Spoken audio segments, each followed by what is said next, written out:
السلام عليكم ورحمة الله تعالى وبركاته. الحمد لله والصلاة والسلام على رسول الله. கண்ணியத்திற்குரிய அல்லாஹ்வின் அடியார்களே, நாம் பூமான் நபி ஸல்லல்லாஹு அலைஹி வஸல்லம் அவருடைய வரலாற்று தொடரில் 10வது நாள் நாம் இங்கே அமர்ந்திருக்கிறோம். கடந்த உரையிலே நபிகள் நாயகம் ஸல்லல்லாஹு அலைஹி வஸல்லம் அவருடைய பிறப்பு சம்பந்தமாக நாம் பார்த்தோம். இன்னும் அது சம்பந்தமாகவே சில முக்கியமான அவசியமாக தெரிய வேண்டிய சில விஷயங்கள் இருக்கிறது. அதை தொடர்ந்து பார்ப்போம். மரியாதைக்குரியவர்களே, பெருமானார் ஸல்லல்லாஹு அலைஹி வஸல்லம் அந்த பிறப்பு சாதாரண மனிதர்களின் பிறப்பை போன்று அல்லாஹ் தஆலா அமைக்கவில்லை. அவருடைய பிறப்பை அல்லாஹ் தஆலா திட்டமிட்டு சிறப்பானதாகவே ஆக்கியிருக்கிறார். ஆமினா அம்மா அவர்கள் பெருமானார் ஸல்லல்லாஹு அலைஹி வஸல்லம் அவர்களை கர்ப்பமுற்றிருக்கிற சமயத்திலே பல சமயங்களிலேயும் அவர்கள் ஒரு அசரீரி சப்தத்தை கேட்டிருக்கிறார். இன்னக்கி யா ஆமினா இன்னக்கி கத் ஹமல்தி பி சய்யிதில் உம்மா, இந்த சமுதாயத்தின் தலைவரை நீ பெற்றெடுக்க போகிறாய் என்று அந்த சப்தத்தை ஆமினா அவர்கள் பல சமயம் கேட்டிருக்கிறார். ஒரு தாய் ஒரு குழந்தையை பிரசவிக்கிற போது என்னவெல்லாம் சிரமங்களை அனுபவிப்பாரோ அந்த எந்த சிரமங்களையும் ஆமினா அவர்கள் அனுபவிக்கவில்லை. பெருமானார் ஸல்லல்லாஹு அலைஹி வஸல்லம் அவர்கள் வாழ்ந்த காலத்திலேயும் யாருடைய மனதையும் அவர்கள் புண்படுத்தியதில்லை, யாருக்கும் எந்த சிரமத்தையும் தந்ததில்லை.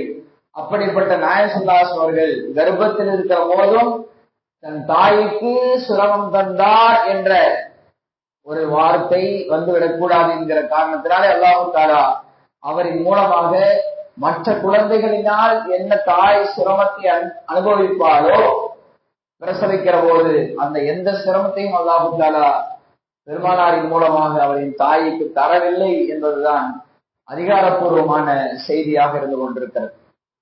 மரியாதைக்குரியவர்களே, நாயகம் ஸல்லல்லாஹு அலைஹி வஸல்லம் அவர்கள் பிறந்த சமயத்திலே பல்வேறு விதமான அற்புதங்கள் நடைபெற்றது.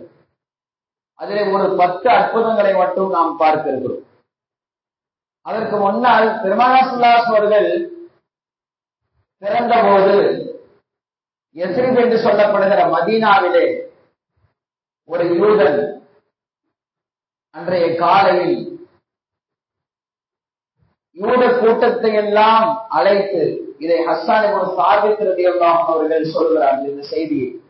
ஹஸ்ஸான் இப்னு சாபித் என்பவர் மிகப்பெரிய கவிஞர். அல்லாஹ் அவருக்கு 120 ஆண்டு கால வாழ்க்கையை தந்தான். 60 ஆண்டு கால வாழ்க்கையில் அவர் நபிகள் நாயகம் ஸல்லல்லாஹு அலைஹி வஸல்லம் அவர்களை இஸ்லாத்தையும் இகழ்ந்து படிப்பதையே தன்னுடைய குறியாக கொண்டிருந்தார்.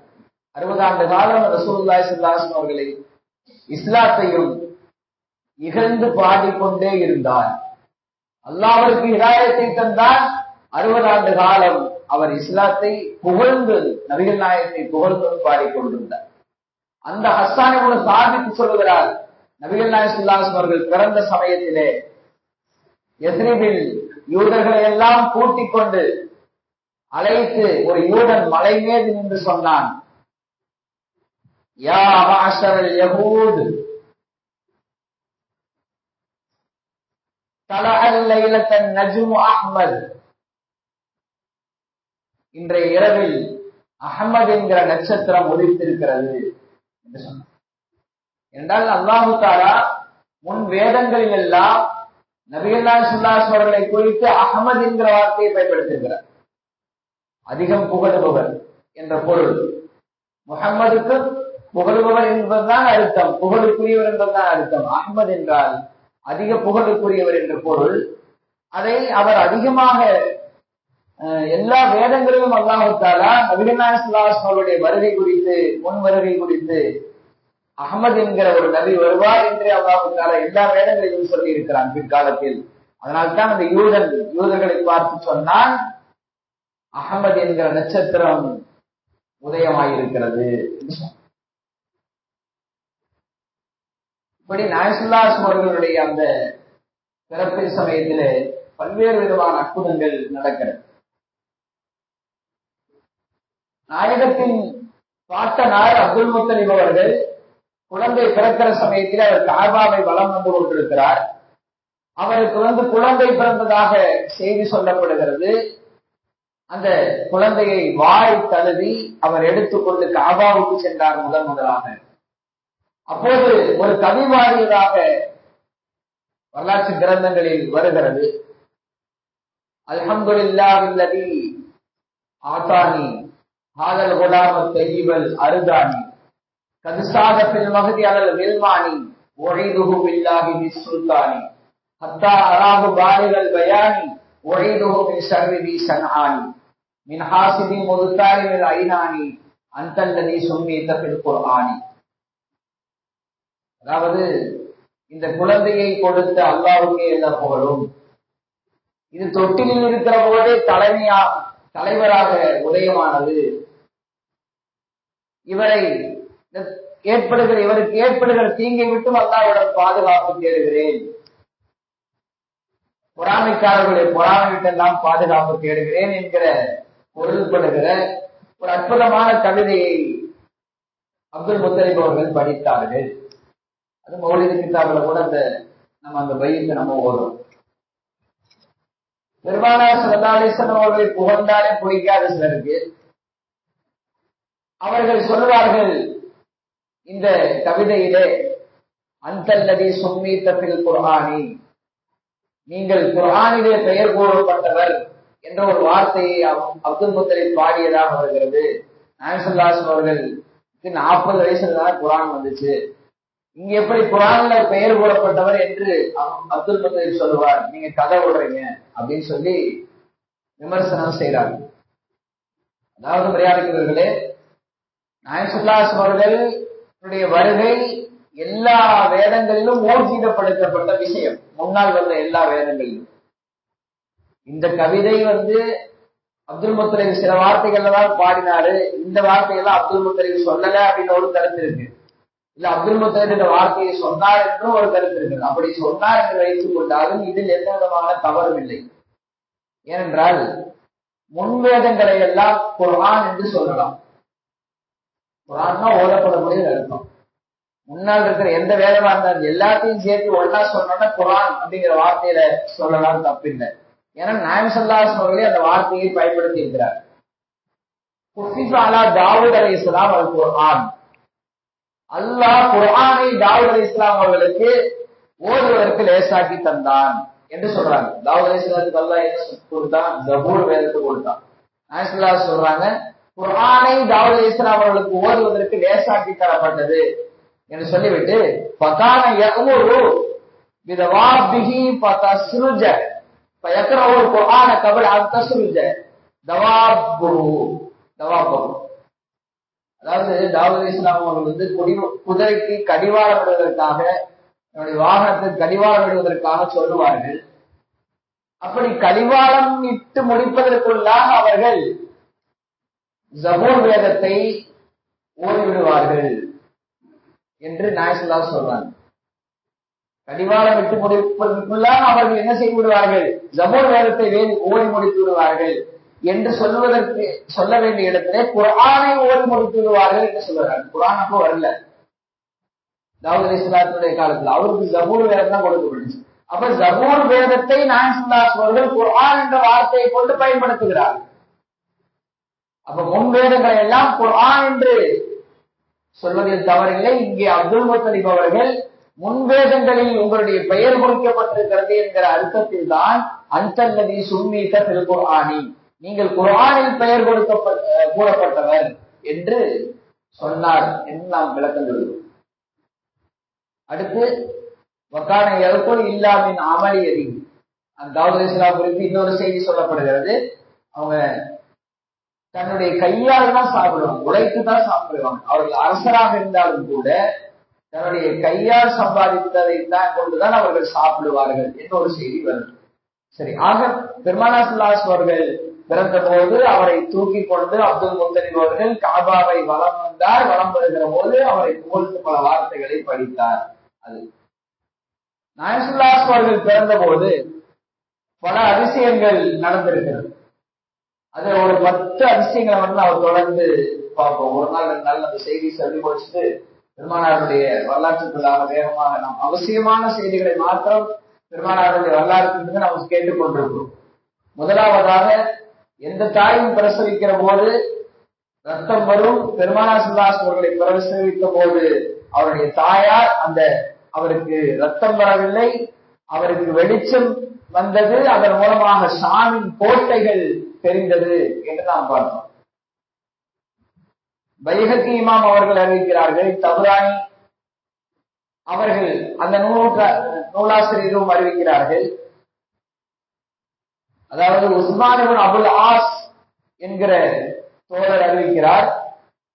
அவர் தன்னுடைய தாயார் சொன்னதாக என்னவென்றால், அன்னஹா ஷஹிதத் விலாதத்த ஆமினா உம்மி ரசூலுல்லாஹி ஸல்லல்லாஹு அலைஹி வஸல்லம் லைலத்த வலதத்துஹு.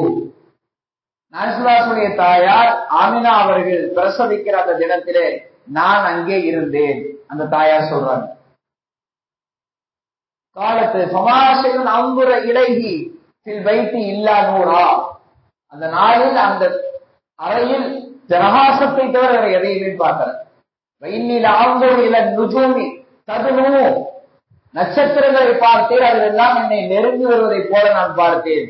ஹத்தா அன்னி அலைய, அந்த நட்சத்திரங்கள் என் மீது விழுந்து விடுமோ என்கிற அளவுக்கு நட்சத்திரங்கள் எல்லாம் அங்கே பிரகாசித்துக் கொண்டிருப்பதை நான் பார்த்தேன். பலம்மா வலாத், அவரை நாயசுல்லாஸ் அவர்களை ஆமினா அவர்கள் பெற்றெடுத்த போது ஹரஜமின்ஹா நூரன் நூறுன் அவா அலகுல் பைத், அந்த வீட்டையே பிரகாசமாக்குகிற வெளிச்சம் வெளிப்பட்டது. வத்தாரு ஹத்தா ஜஅல்துல அரா இல்லா நூரா, அங்க என்ன பிரகாசம் தவிர வேற எதையுமே நான் பார்க்கல அப்படின்னு சொல்லி அந்த தாயார் அறிவிக்கிறார். இரண்டாவதாக, நாயசுல்லாஸ் அவர்கள் பிறந்த போது நடந்த அற்புதம். அன்றைய கால பழக்கம் என்னவென்றால், குழந்தை பிறந்தால் அந்த குழந்தையை கொண்டு போய் ஒரு அடுப்பு ஒன்று இருக்கும், அந்த அடுப்புல போட்டு மூடி வச்சிருவாங்க. சில மணி நேரங்கள் கழித்து அந்த குழந்தை நல்ல நிலையில இருந்தது என்றால் அதுதான் வீரமுக்க குழந்தை என்கிற ஒரு பழக்கம். அந்த மலைவாழ் மக்கள்லாம் குழந்தை பிறந்தெல்லாம் கடுமையான சூடெல்லாம் போடுவாங்க. இந்த மாதிரி ஒவ்வொரு சமுதாயத்திலும் ஒரு பழக்கம் இருக்கும். அந்த அரபுகள்கிட்ட ஒரு அடுப்பு ஒன்று இருந்தது, அந்த அடுப்புல கொண்டு போய் வச்சு அந்த குழந்தை ஆரோக்கியமான நிலையில வந்துருச்சுன்னா இது வீரமிக்க குழந்தை என்ற அவர்கள் அப்படி ஒரு பழக்கத்தில் இருந்தார்கள். அதுபோல் நாயசுல்லாஸ் அவர்கள் பிறந்த போது அவரை கொண்டு போய் அந்த அடுப்பிலே வைத்தார்கள். அவர்கள் போய் பார்க்கிறார்கள். சில மணி நேரங்கள் கழித்து அந்த அடுப்பு இரண்டாக உடைந்து போய்விட்டது. அந்த அடுப்பு இரண்டாக உடைந்து போய்விட்டது. யாருக்குமே நடக்காத ஒரு அதிசயமாக இருந்து கொண்டிருக்கிறது. அதே போல மூன்றாவது அதிசயம், பெருமானார் ஸல்லல்லாஹு அலைஹி வஸல்லம் பிறந்த போது உலகில் இருக்கிற எல்லா சிலைகளும் தலைகுப்புற விழுந்தது. தலைகுப்புற விழுந்தது எல்லா சிலைகளும். காபத்துல்லாவில் இருக்கிற சிலைகளாகட்டும், உலகின் எல்லா பாகங்களிலும் இருக்கிற சிலைகளும் தலைகுப்புற விழுந்தது. விதாயா வன்னிகாயா என்கிற ஆசிரியர் இது சம்பந்தமான கருத்தை பதிவு செய்கிறார். நாலாவதாக ஒரு செய்தி, மரியாதைக்குரிய பெருமானார் ஸல்லல்லாஹு அலைஹி அவர்கள் பிறந்த போது இப்லீஸ் ஒப்பாரி வைத்து அழுதான். இப்லீஸ் ஒப்பாரி வைத்து அழுதான். சுபுல் ஹுதா வர்ரஷாத் என்கிற கிரந்தத்திலே குறிப்பிடப்பட்டிருக்கிறது. சஹீலி, அபூ ரபியர் போன்ற வரலாற்று ஆய்வாளர்கள் இதை குறிப்பிடுகிறார்கள். தஃப்சீருல் ஹாஃபிஸ் என்கிற கிரந்தத்திலேயும் இந்த செய்தி குறிப்பிடப்பட்டிருக்கிறது.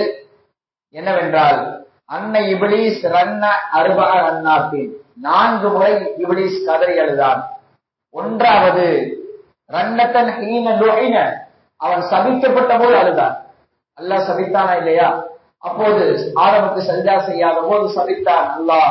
அப்படி சபித்த போது அவன் கதறி அழுதான். இரண்டாவது வரன்னத்தன் ஹீன உகுபித்த, அவன் இந்த பூமிக்கு இறக்கப்பட்ட போது அவன் அழுதான், கதறி அழுதான்.